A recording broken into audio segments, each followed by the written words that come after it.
चार दोस्त 12वीं पास करने के बाद एक होटल में छोटी सी पार्टी कर रहे होते हैं और बातों ही बातों में चारों डिसाइड करते हैं कि आज से 40 साल के बाद आज ही के दिन 1 जनवरी को हम फिर से यहीं मिलकर पार्टी करेंगे। और हाँ, जो सबसे आखिर में आएगा सबका बिल वही पे करेगा। होटल का वेटर भी ये सब देख रहा था। कहने लगा 40 साल बाद अगर मैं भी यहीं रहा तो आपकी ये पार्टी जरूर देखूंगा। ठीक 40 साल बाद पहला दोस्त होटल पहुंचता है तो देखता है वो होटल अब 5 स्टार बन चुका है। अब वहां पर सब कुछ बदल चुका है। तो एक शख्स उसे पहचान जाता है और कहता है सर बैठिए, मैं आपको पहचान गया, मैं वही वेटर हूं जो अब इस होटल का मालिक बन चुका हूं। वो कहता है क्या बात है।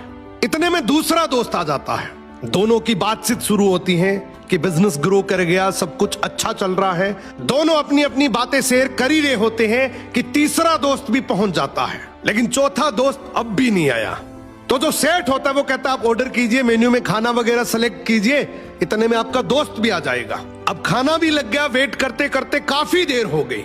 उदास मन से ये तीनों दोस्त डिनर शुरू कर देते हैं। तीनों ने डिनर कर भी लिया, लेकिन चौथा दोस्त अब भी नहीं आया।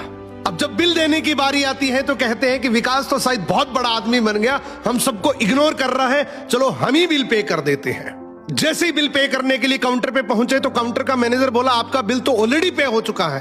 अब तीनों अपने चौथे दोस्त के ना आने की शिकायत करते करते होटल से बाहर निकले ही थे कि तभी एक सरकारी गाड़ी वहां आकर रुकती है।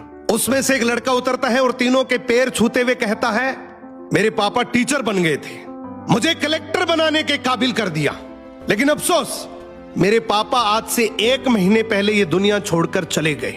उन्होंने आखिरी वक्त में आपके इस वादे के बारे में मुझे बताया था और कहा था कि जब तीनों पार्टी खत्म कर ले तो उसके बाद तू वहां जाना और पेमेंट वगैरह कर देना।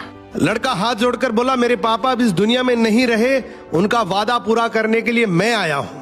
अब ये तीनों नम आंखों से रियलाइज करते हैं कि हम 40 साल बाद ही क्यों मिले, 40 दिन बाद क्यों नहीं मिले। स्वप्नों से हमेशा मिलते रहिए, इससे पहले कि कोई आपका अपना ये दुनिया छोड़कर चला जाए।